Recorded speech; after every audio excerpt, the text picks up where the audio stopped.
On Monday, the Venezuelan state-owned oil company PDVSA and the Spanish oil Repsol company signed a framework deal for administering a joint venture.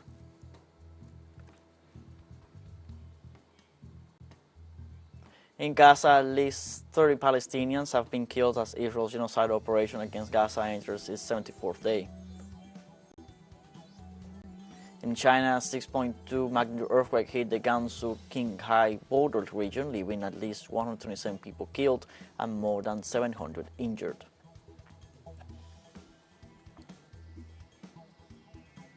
Hello, welcome to From the South. I'm Luis Alberto Matos from the TeleSUR studios in Havana, Cuba.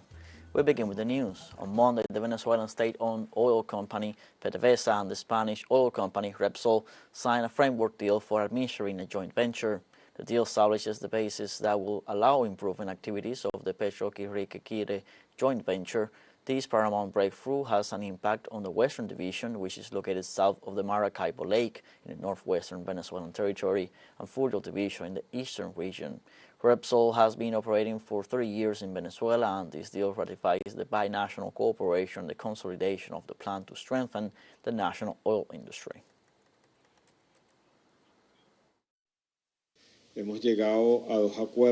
We have reached two extremely important agreements for Spain, for Venezuela, for Repsol, and for PDVSA.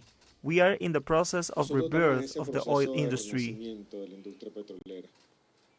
Francisco Gea Pascual, the Riquelme General Director of Repsol, described this agreement as the continuation of a good relationship based on commitments in favor of the Venezuelan nation. Today's agreement is a sign of continuity in the relationship and commitment that Repsol has maintained with the country, not only with the industry, but also with the society, which has welcomed us in order to continue our activity for much longer. On Monday, the first vaccine factory in the South American nation was born in Colombia, Bogotá Bio. The mayor's office of Bogotá, the capital of the country, and the Chinese company Sinovac formalized the productive association that will allow them to produce the same quality of drugs, but at a lower cost from 2027. The Foreign Minister Álvaro Leiva, the Minister of Health Alfonso Jaramillo, and the Chinese Ambassador Su Jingyan, accompanied by Mayor Claudia Lopez, the president of Sinovac, Wei Dongyi, during the announcement. The project has a duration of 10 years for the first phase and will have millionaire investments that guarantee, besides production, knowledge and technology transfer. The visit of President Gustavo Petro to China in October opened the door to numerous binational projects. In her debut as Argentina's Minister of Human Capital, Sandra Petovello announced that those who demonstrate will be left without social plans. The message, which was recorded and broadcast on social media, is a continuation of the warnings made by different members of the Libertarian executive in view of the demonstration they are preparing for December 20th. Hours before, the Minister of Security, Patricia Bullrich, who leads this campaign, announced without giving details that this Wednesday the anti-protest protocol would be tested. The head of the Ministry of Human Capital also warned that organizations that deliver social plans will be audited.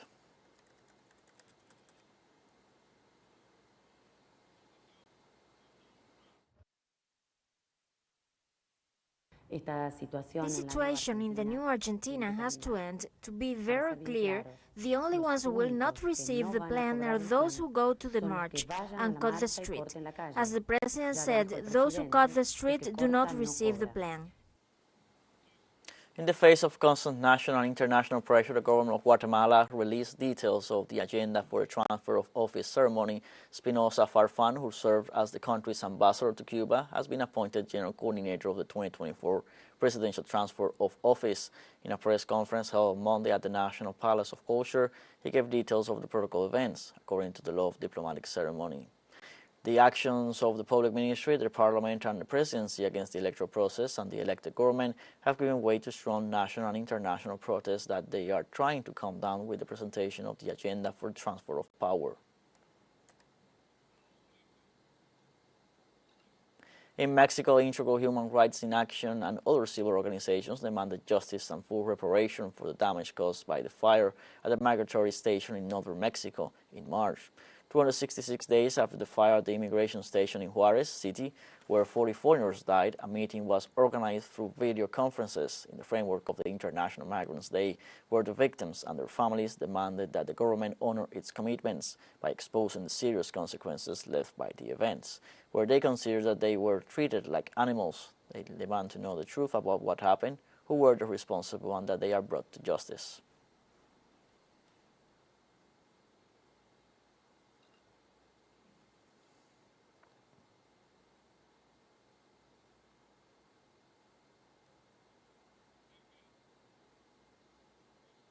Let's take now a short break, but remember you can join us on TikTok at TeleSUR English, where you will find news in different formats, news updates, and much more. Other stories coming up. Stay with us.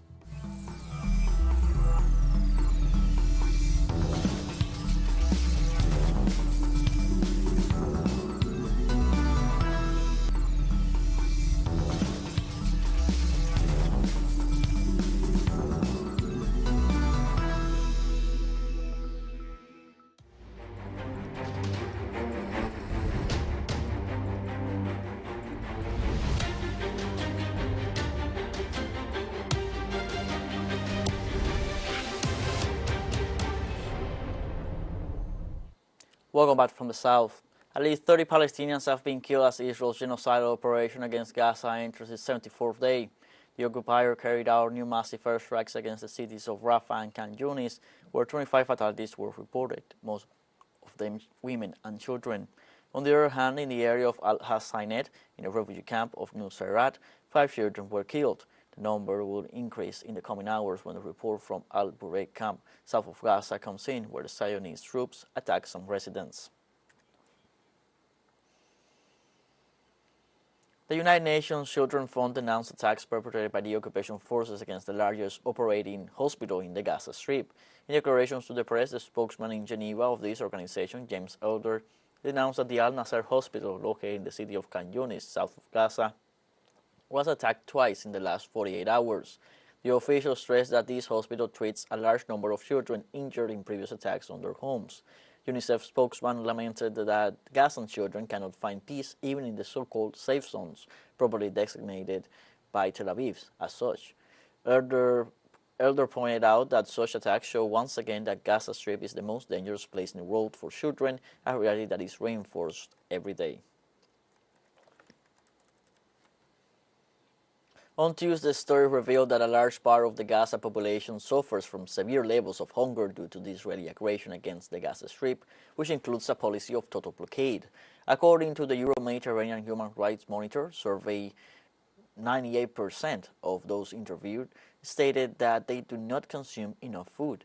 According to the survey, 71% of the inhabitants of the area suffer from severe levels of hunger and hydration, as they live on just 1.5 liters of water per day, a tiny figure according to international standards, while 64% report that they eat food that has expired to meet their needs. In Palestine, floods caused by heavy rains aggravated the complex humanitarian situation in the Gaza Strip, in addition to constant bombardments by Israel. In turn, human rights organizations highlight that tent camps are affected by floods caused by heavy rains. In this sense, locals exposed that due to the climatic situation, several houses were destroyed, since many of them were built with wood and plastic sheets as improvised shelters in the face of the destruction caused by the Israeli bombardments. The complicated situation is compounded by the increase in cases of infectious diseases due to the accumulation of mud and sewage. Meanwhile, makeshift centers for displaced persons face climatic consequences coupled with the scourge of the Tel Aviv regime's troops.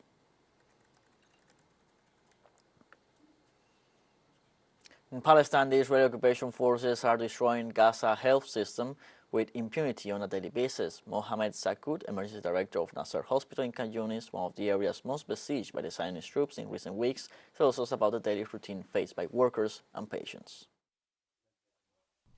Como pueden ver, es un crimen horrendo en todos los sentidos. As you can see, it is a horrible crime in every way. The relative of Donia Abu Meksen were attacked when her house was destroyed. More than 10 people of her family were massacred. Donia survived. because she clung to life. She didn't want to die. Today, with a bomb thrown directly from a tank, she was hit in the head and her brain was splattered on the wall in a horrible crime and in front of other children and sick people. Next to her were also wounded about 5 or 6 children and women. This bomb went through the wall and hit Dania, a 13-year-old girl. This morning the hospital was bombed. A sound bomb was also thrown at the tents of several displaced people, and this is part of the scenario of the occupation army, which attacks a big house and hospitals.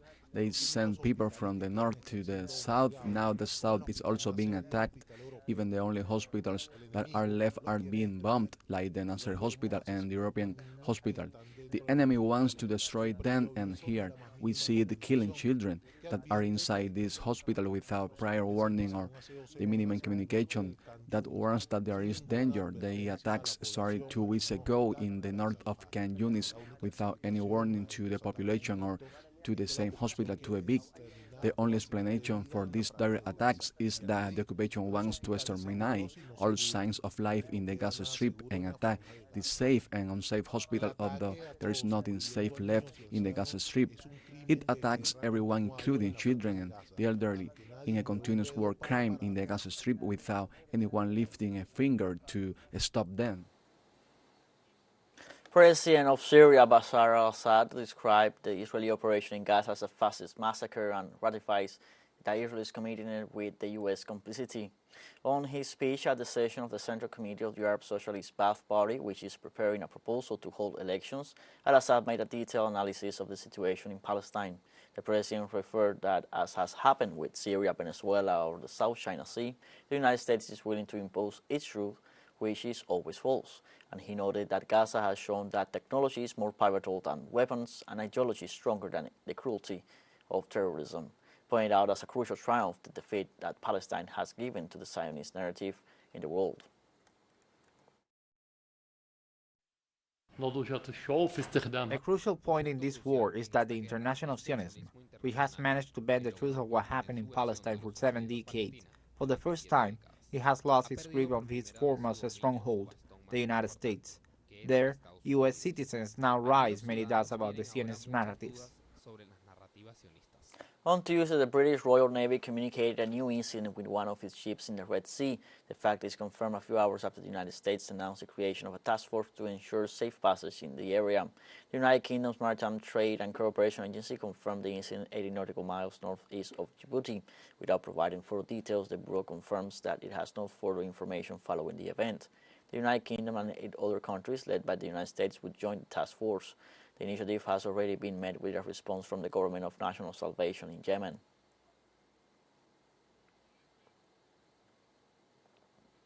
We have a second short break coming up, but before we invite you to join our WhatsApp community for our English-speaking audience, you can scan the QR code on screen to join directly and share the link to reach more people. Constant news coverage of Latin America and the Caribbean as well as the rest of the world. Stay connected and informed with TeleSUR. Final short break, don't go away.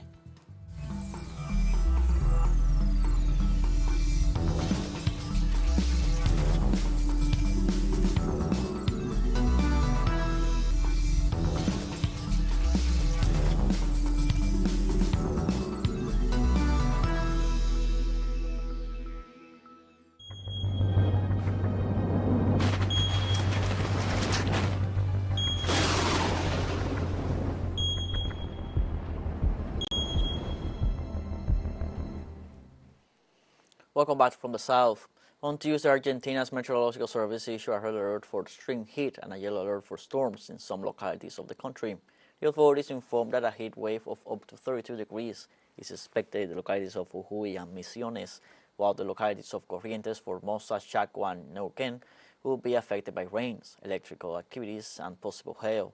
On the other hand, the Meteorological Service of the country recommended the civil population to stay hydrated, avoid physical activities, and not to expose themselves to sunlight. Severe flooding has hit northwestern Australia as a result of the passage of Cyclone Jasper. Australian Emergency Management Minister Murray Watt reported that at least 150 people were deployed on Monday to assist with emergency relief and evacuations in several towns that were cut off in the far northeast of the country. The government sent emergency helicopters to evacuate residents of the towns between the indigenous community of Wujal and the town port of Douglas, north of the city of Cairns, which are the areas most affected by the flooding.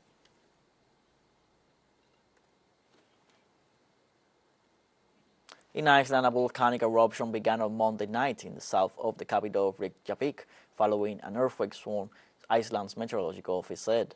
The eruption, only 3 kilometers from the evacuated fishing port of Reykjavik and the Reykjanes Peninsula, began Monday at around 10:17 p.m. local time after an earthquake swarm of small tremors, the Icelandic meteorological office said.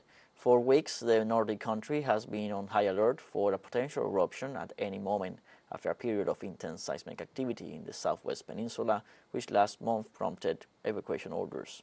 After weeks of warnings from scientists, the authorities built reinforcements around the Svartsengi geothermal plant, which is just 2 kilometers from the eruption. It supplies electricity and water to 30,000 people on the peninsula. A powerful earthquake struck a mountainous region in northwest China on Tuesday, killing 127 people in the country's deadliest quake in 9 years. The 6.2 magnitude quake, which had its epicenter about 1,300 kilometers southwest of Beijing, also injured more than 700 people, damaged roads, and disrupted power and communications in the provinces of Gansu and Qinghai, officials said. In turn, the Chinese government sent 4,000 firefighters, soldiers, and police went along with emergency teams to search for missing people in collapsed buildings and at least one landslide in the affected area. On Tuesday, prosecutors searched the offices of Japan's ruling Liberal Democratic Party amid a funding scandal that has prompted numerous resignations of ministers and party members. After the raid on official buildings, the prosecutor's office announced the opening of a formal investigation. The scandal that has weakened the government of Prime Minister Fumio Kishida triggered a crisis that forced a government reshuffle. The proceedings began shortly after 10 a.m. local time this Tuesday. The office of the well-known Seiwaken faction, which was led by the late Minister Shinzo Abe, was one of the areas inspected. This is the first time in 19 years that the prosecutor's office has opened such an investigation.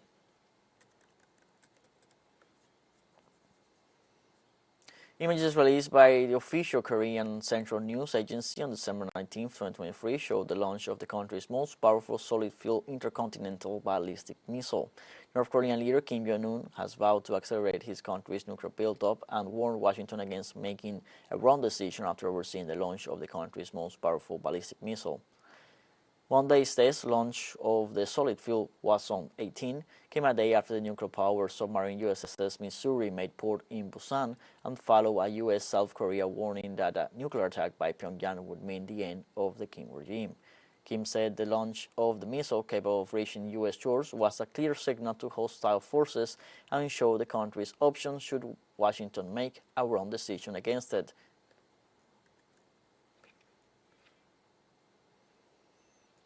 Violent fighting in Khartoum, the capital of Sudan, over the past 72 hours has caused more than 300,000 people to flee the country. According to the United Nations Office for the Coordination of Humanitarian Affairs, almost all the refugees in the Wad Madani camp south of the capital have left the area. Violent clashes between the Sudanese army and paramilitary forces and rapid support forces have unleashed terror.